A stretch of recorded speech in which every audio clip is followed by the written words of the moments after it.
bubuksan yung mga bote kapag kayan daw yung gagamitin pangbukas. Ang galing, ayun, ang bilis nga, gayahin natin, dali! At dahil dyan, ready na ako. Ito na yung aking bottle opener. Wala nga lang ako nakita na same color dun sa nasa video at wala siyang tatak ito. Pero feeling ko Carry Bells na ito at ito na yung ating mga beers. Ito try nating buksan. Itong mga to, tinakpan ko pa, kitang-kita din pala. Shoutout nga pala kay Ma'am Rosalie Foronda, siya ang nag-mention sa akin sa video na yon. Sabi niya, gayahin natin, tignan natin kung totoo nga ba. So yung nasa video, ginaganon niya lang, tapos nabubuksan na siya agad. Let's see kung same here. Ready na ba kayo? Ako ready na. Go! Ito na! Paano ba to? Akala ko ginaganon lang.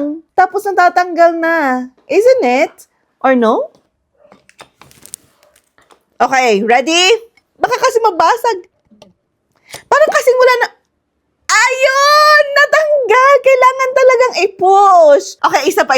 Alam ko na. Natatakot lang kasi akong mabasag ba? Ay, amoy beer. Okay, anyway. Ano ba yan? Beer, syempre. Anong pang magiging amoy? Kalaban na naman si Sal. Okay, ready na? Ready, go! Tumunog na. Bakit ayaw matanggal? Ayun! Kailangan alam nyo, mas mabilis pa yung can opener. Yung ginaganon, mas mabilis pa yun. O kaya yung nakasabit sa pader, tas ganon. Mas mabilis pa yun kesa dito. O kutsara, ganon mo, di ba? Ma'am Rosalie, hindi naman siya budol, kaya lang nahirapan akong gamitin 2 bote na to. So para sa akin, mas mabilis pa yung nakasabit sa ganito.